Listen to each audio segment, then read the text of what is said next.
ပရိသတ်တို့အားလုံးပဲမင်္ဂလာပါရှင်။ Go Explore Channel ကနေအားလုံးကိုနှွေးထွေးစွာနဲ့ပြန်လည်ပြီးတော့ကြိုဆိုလိုက်ပါတယ်ရှင်။ကျွန်မကတော့တင်ဆက်သူဟန်တီဦးပါ။ဒီနေ့မှာတော့ပရိသတ်ကြီးတို့အကြိုက်တကယ်ကိုကြောက်စရာကောင်းပြီးတော့စိတ်ဝင်စားစရာကောင်းလှတဲ့တစေတရေဗီဒီယို၅ပုဒ်ကိုတင်ဆက်ပေးသွားမှာဖြစ်ပါတယ်။ဒါဆိုရင်ဗီဒီယိုလေးကဘယ်လောက်တောင်စိတ်ဝင်စားစရာကောင်းပြီးတော့ကြောက်စရာကောင်းနေလဲဆိုတာအားလုံးပဲအတူတူအဆုံးထိကိုလိုက်ပါစီမျောပြီးတော့ခန်းစားအားပေးကြပါဦးနော်။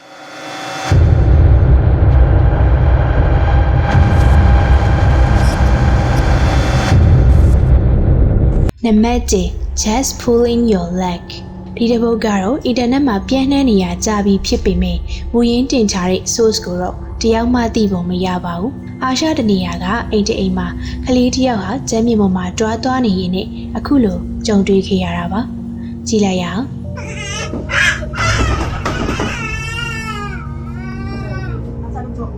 အခန်းထဲကမိကရုတ်တရက်ပိတ်သွားပြီးခလေးရဲ့တွားသွားနေတဲ့ခြေထောက်တွေကိုကျမတို့မမြင်နိုင်တဲ့တစုံတစ်ခုကဆွဲလိုက်တဲ့ပုံစံပါအဲ့ဒီဖြစ်ရဲ့ကြောင့်ခလေးလေးကငိုပြီးတော့လူမြောက်ဖို့အတွက်စ조사ရုံထွက်ဖို့မြန်ရှိကိုဆက်ထွက်လာပါတယ်သူ့နောက်ကိုဘယ်အရာကလိုက်နေရလဲဒါမှမဟုတ်သူ့ကိုဘယ်အရာကတွန်းလိုက်ကြလဲဆိုတာပြောဖို့ခက်ပါတယ်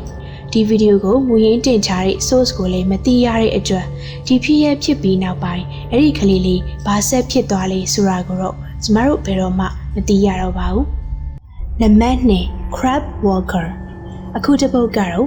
Amor Media Channel မှာတင်ချတဲ့6ချားဝေရာဗီဒီယိုတစ်ပုဒ်ဖြစ်ပြီးတော့အဲ့ဒီဗီဒီယိုက YouTube ပေါ်ကစပိန်လူမျိုးတစုကြားမှာရီပန်းစားနေရဖြစ်ပါတယ်ဗီဒီယိုထဲမှာအဝေးတနေရာကထူးဆန်းတဲ့အရာတစ်ခုကိုရိုက်ကူးမိချပြီးအဲ့ဒီအရာကခြေလေးချောင်းနဲ့တွားသွားနေတဲ့ပုံစံပါ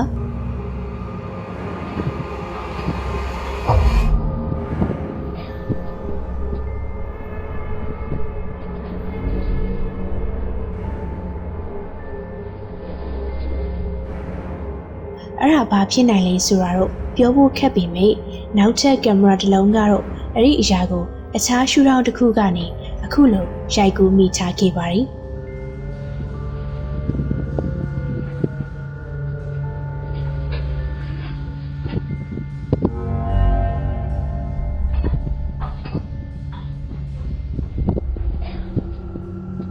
ဒီရှူထောင့်ကနေကြည့်မယ်ဆိုရင်တော့ခနန်းလိုတွားသွားလျှောက်လာနေတဲ့လူတစ်ယောက်နဲ့တူတဲ့အရာကိုအားလုံးပဲမြင်တွေ့ရမှာပါအဲ့ဒီအရာမှာမျက်နှာဖြူရောမဲနဲ့တဲ့မျက်လုံးတွေနဲ့နှာခမ်းတွေရှိပါတယ်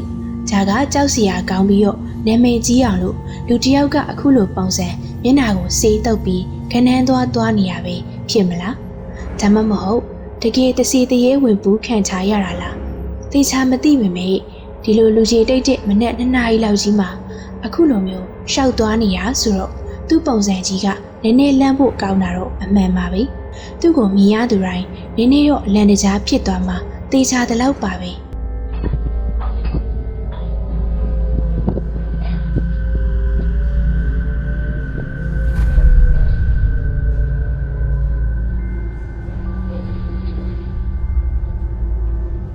နံပါတ်3 creature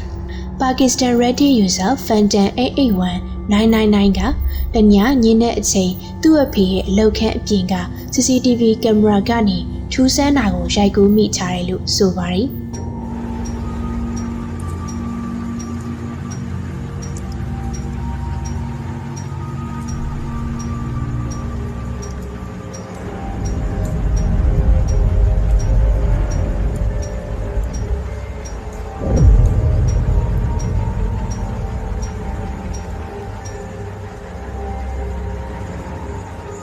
Reddit user Fantan ကတော့ဒါဟာရိုးထူးဆန်းတဲ့ camera glitch တစ်ခုဖြစ်နိုင်တယ်လို့ယုံကြည်ထားပါတယ်။ဒါပေမဲ့စဉ်းစားစရာကဘာလို့ဒီလို2ယောက်ပုံစံအရာကကုန်းပြီးတော့ခြေထောက်လေးချောင်းနဲ့လမ်းလျှောက်နေတဲ့ပုံစံမျိုးနဲ့တူနေရလေ။ဒါဆိုဒါကတော်တော်လေးကိုထူးဆန်းတဲ့ glitch ဖြစ်နိုင်လား။ဒါမှမဟုတ်ထူးဆန်းတဲ့တရဝတကောင်ကောင်လား။ပရိသတ်တို့ရဲ့ချင်းမြင်ချက်လေးတွေကိုသိပြရစီရှင်။နံပါတ်4 A Little Evilဂျော်ဂျာရီ Ghost Hunter Ehab Kashmir ကဂျော်ဒန်တောင်တထောင်ပေါ်ကစွန့်ပစ်ခံချရတဲ့နေရာတစ်နေရာကိုစုံစမ်းဖို့ထွက်လာပါတယ်။ဘာကြောင့်ဒီနေရာကအိမ်ကြီးအများကြီးကလူသူမရှိဘဲစွန့်ပစ်ခံခဲ့ရတာလဲဆိုတာ ဘယ်သူမှသိချမသိကြပါဘူးဒါပေမဲ့ဒေတာခန်နီကတော့အရင်တုန်းကဒီနေရာမှာနေထိုင်ခဲ့သူတွေဟာကလေးတယောက်ပုံစံအယောင်ဆောင်ထားတဲ့မကောင်းတဲ့နတ်ဆိုးတစ်ကောင်ရဲ့ဒုက္ခပေးရခံခဲ့ရတယ်လို့ဆိုထားပါတယ်Ghost Hunter Ehab ကအဲ့ဒီနေရာကတအိမ်ပြီးတအိမ်ကိုဝင်ရောက်စုံစမ်းခဲ့ပေမဲ့ထူးဆန်းတဲ့စုညံတဲ့တချို့ကြားရတာကလွဲလို့ဘာမှထူးထူးခြားခြားမတွေ့ရပါဘူး။ဒါပေမဲ့သူတောင်ပေါ်မြင့်တဲ့ထက်မြင့်တဲ့နေရာကိုရောက်လာတဲ့အခါမှာတော့အခြေအနေတွေကပြောင်းလဲလာပါတယ်။ဟောင်းနှဲယူရင်းနေတဲ့အိမ်လွတ်တွေကတလုံးမှာတော့သူအခုလိုကြုံတွေ့လိုက်ရပါတယ်။ကြည့်လိုက်ရအောင်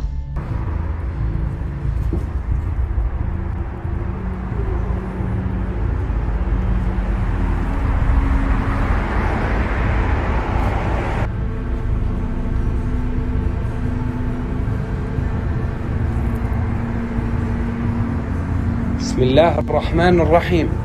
أعوذ بكلمات الله التامات من شر ما خلق အားလုံးပဲမြင်လိုက်ကြလားရှင်။ Ehab ကတကားပေါက်တစ်ခုရဲ့အနောက်ဘက်ကိုဝင်သွားတဲ့ကလေးလေးတယောက်ရဲ့လက်လေးတစ်ဖက်ကိုသတိမချမိလိုက်ပါဘူး။ Ehab ကအဲ့ဒီအိမ်ကထွက်လာပြီးနောက်ထပ်တောင်ပေါ်မြင့်တဲ့နေရာကအိမ်ကိုဆက်သွားစုံစမ်းပါတယ်။သူစုံစမ်းနေရင်းနဲ့သူ့ကိုကြောရိုးတဲ့အထိစိတ်ကြောက်သွားစေတဲ့တစုံတစ်ခုဖြစ်ပျက်လာပါတော့တယ်။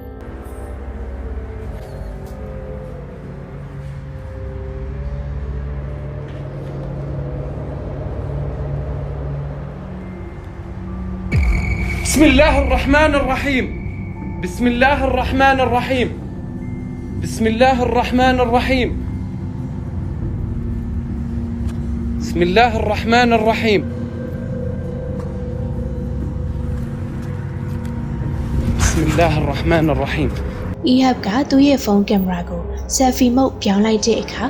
သူ့ရဲ့အနောက်ဘက်ဗရင်းပေါက်ရဲ့အပြင်ဘက်ကနေသူ့ကိုကြည့်နေတဲ့ကလေးမျက်နှာတစ်ခုကိုမြင်တွေ့ပြီးအံ့အားသင့်ကြောက်ရွံ့သွားခဲ့ပါတယ်။သူအပြင်ကိုအမြန်သွားကြည့်ပေမဲ့အပြင်မှာတယောက်မှရှိမနေပါဘူး။တကယ်တော့ဒီမိုင်ပေါင်းများစွာဝေးတဲ့တောင်မှာတယောက်မှရှိမနေရဲ့အပြင်ကလေးတယောက်တည်းဒီအနေရများတဲ့စွန့်ပစ်ခံထားရတဲ့နေရာကြီးမှာရှိနေစရာအကြောင်းလုံးဝမရှိပါဘူး။ဒါကြောင့် Ehab ကသူကြားသိရတဲ့ဒေတာကန်ကြီးပြောပြတဲ့ဂျန်နာကြီးဟာအမှန်ဖြစ်မယ်လို့စပြီးယုံကြည်သွားပါပြီ။သူကဒီတောင်မှာကလေးတယောက်ပုံစံအသွင်ဆောင်ထားတဲ့စိုးရုပ်တဲ့နတ်ဆိုးတကောင်အမှန်တကယ်ခြောက်လန့်နေရဖြစ်နိုင်တယ်လို့ယူဆလိုက်ပါတယ်။ပရိသတ်တို့ရောဘယ်လိုချင်ပါတယ်လဲရှင်။ကိုယ့်ရဲ့ထင်မြင်ချက်လေးတွေကိုအောက်က comment မှာဆွေးနွေးပေးခဲ့ကြပါဦးနော်။နံပါတ်5 Uninvited California Roseville မှာနေထိုင်နေ Nick Perry ကသူလွန်ခဲ့တဲ့2နှစ်တုန်းကတရေအရန်6တယ်လို့ဆိုကြတဲ့ Darius Lane လမ်းပေါ်ကိုကားမောင်းဖြတ်သွားရင်ကြောက်စရာမဲမဲပုံရိပ်တစ်ခုကိုမျက်မြင်တွေ့ခဲ့ရတယ်လို့ဆိုထားပါတယ်။အဲ့ဒီမကောင်းတဲ့အရာကသူနဲ့အတူကပ်ပါလာပြီးသူ့အိမ်ထီတောင်လိုက်လာခဲ့တယ်လို့ Nick ကအခိုင်အမာယုံကြည်နေပါတယ်။သူပြောတာကသူအဲ့ဒီညကလေးကသူ့အိမ်မှာကြောက်စရာကောင်းတဲ့သဘာဝလွန်ဖြစ်ရက်တွေကိုကြုံတွေ့နေရပါတယ်တဲ့။သူကသူ့ရဲ့မိသားစုနဲ့တငယ်ချင်းတွေကသူကလိန်ပြောနေတာဒါမှမဟုတ်သူယူသွားတာဖြစ်မယ်လို့အထင်ခံရမှာကြောက်နေပါတယ်။ဒါကြောင့်ပဲသူကသူ့ရဲ့အိမ်ထဲမှာဖြစ်နေတဲ့ထူးဆန်းတဲ့ဖြစ်ရက်တွေနဲ့ပတ်သက်လို့တရားမှပြောမပြထားပါဘူး။ဒါပေမဲ့သူ့ရဲ့အိမ်မှာတဘာဝလွန်ဖြစ်ရက်တွေကပိုပြီးတော့ခဏခဏဖြစ်လာပြီးပိုပြီးပြင်းထန်လာခဲ့ပါတယ်။ဒါကြောင့်သူကဒီတဘာဝလွန်ဖြစ်ရက်တွေကိုမှတ်တမ်းတင်ရိုက်ကူးပြီးသူ့ရဲ့ YouTube channel အသစ် The Hook ကမှတင်ဖို့ဆုံးဖြတ်ခဲ့ပါတယ်။တညညင်းတဲ့အချိန်မှာတော့နေကအတန်စပြီးတော့ကြားလိုက်ရတာကြောင့်သူ့ကင်မရာကိုကောက်ကင်ပြီးဗီဒီယိုစတင်ရိုက်ကူးလိုက်ပါတယ်။အဲဒီခါမှာတော့သူကတကယ်ကိုထူးဆန်းတဲ့ဖြစ်ရက်ကိုရိုက်ကူးမိခဲ့ပါတော့တယ်So I thought Fawn and David were back. I just got out of the shower and I heard, well, it sounded like the door opening and closing, but oh my god, nobody's f***ing here. And my cat is just staring at the f***ing door. I know, messy room, I know. It's my sister's room. Which creeps me out for some reason. See, look at her. Stared over there at the f***ing door.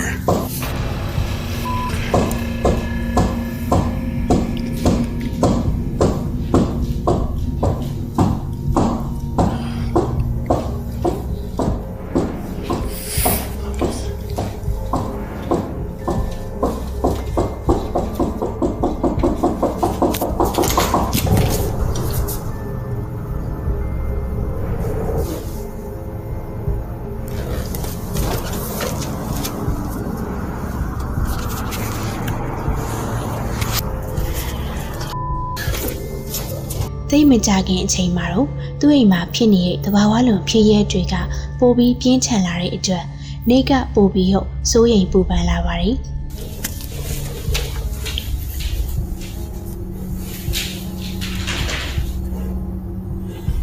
Scare me, dog.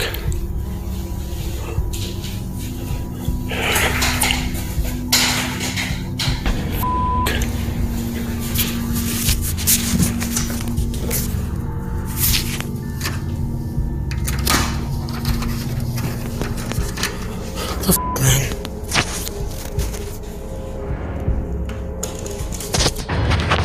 Off, dog.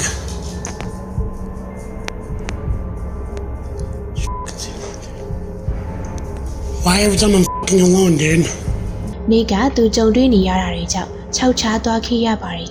နေကပရင်းပေါက်လိုက်ကရင်းလိုက်ကအလိုလိုလှုပ်သွားတာကိုမြင်လိုက်တဲ့အတွက်လန့်နေတဲ့အချိန်သူ့ရဲ့ခွေးလေးကရုတ်တရက်ပြေးသွားပါတယ်ဒါကြောင့်သူကထပ်ပြီးတော့လန့်သွားခဲ့ရပါတယ်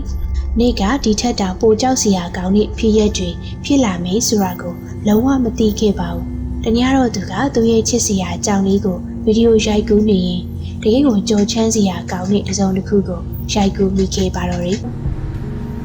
Meow. What? What are you going in there? This is rhino.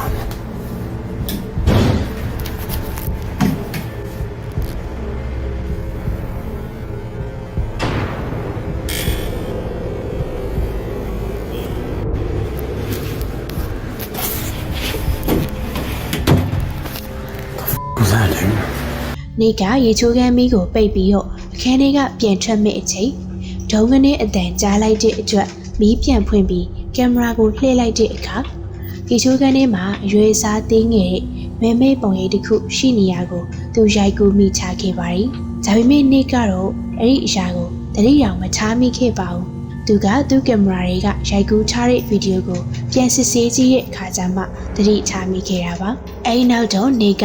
ဒီထူးဆန်းတဲ့ပုံရိပ်ကိုထပ်ပြီးတော့မှတ်တမ်းတင်မိဖို့အတွက်စူးစမ်းပါတော့တယ်။သူကအဲ့ဒီຢာကိုမှတ်တမ်းတင်မိဖို့အတွက်သူ့အိမ်မှာမရှိတော့သူ့အိမ်နဲ့နေရာအနှံ့မှာကင်မရာကြီးဆင်ထားလိုက်ပါတယ်။ဒီလိုနဲ့တညနေနှောင်းပိုင်းမှာတော့အခုလိုဖြစ်ပျက်ခဲ့ပါတယ်။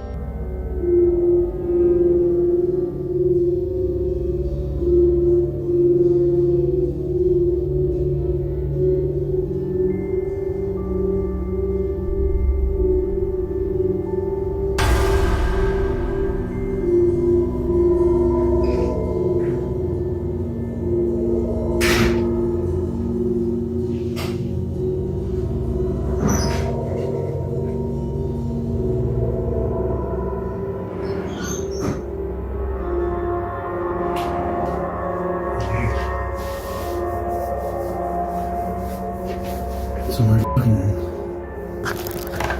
God, my phone's dying. So I'm just gonna have to unplug. ။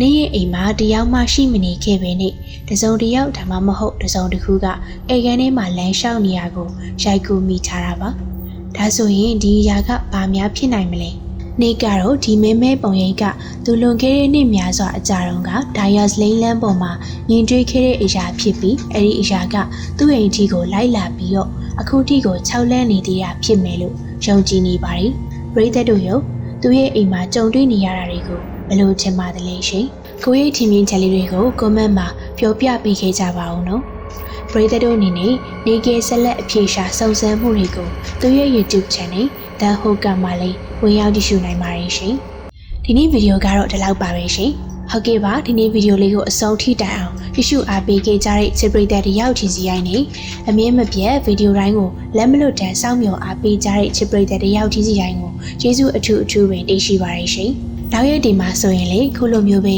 ကြောက်စရာကောင်းပြီးတော့စိတ်ဝင်စားစရာကောင်းလာတဲ့တစေတရေဖြစ်ရမှန်ဗီဒီယိုလေးတွေကိုတင်ဆက်ပေးသွားမယ်အပြင်ခြောက်ချားဝေရာကောင်းလာတဲ့ တစီတရေဇလန်းတို့လေးတွေကိုညီမက reaction လုပ်ပေးသွားမှာဖြစ်တဲ့အတွက်အားလုံးပဲအမြင်မပြတ်စောင့်မျှော်တရှုအားပေးကြပါအောင်လို့ဖိတ်ခေါ်လိုက်ချင်ပါတယ်။ဒါဆိုလို့ရှိရင်နောက်ရက်ကျမှပြန်ဆောင်ကြမယ်နော်။အားလုံးပဲတက်တာ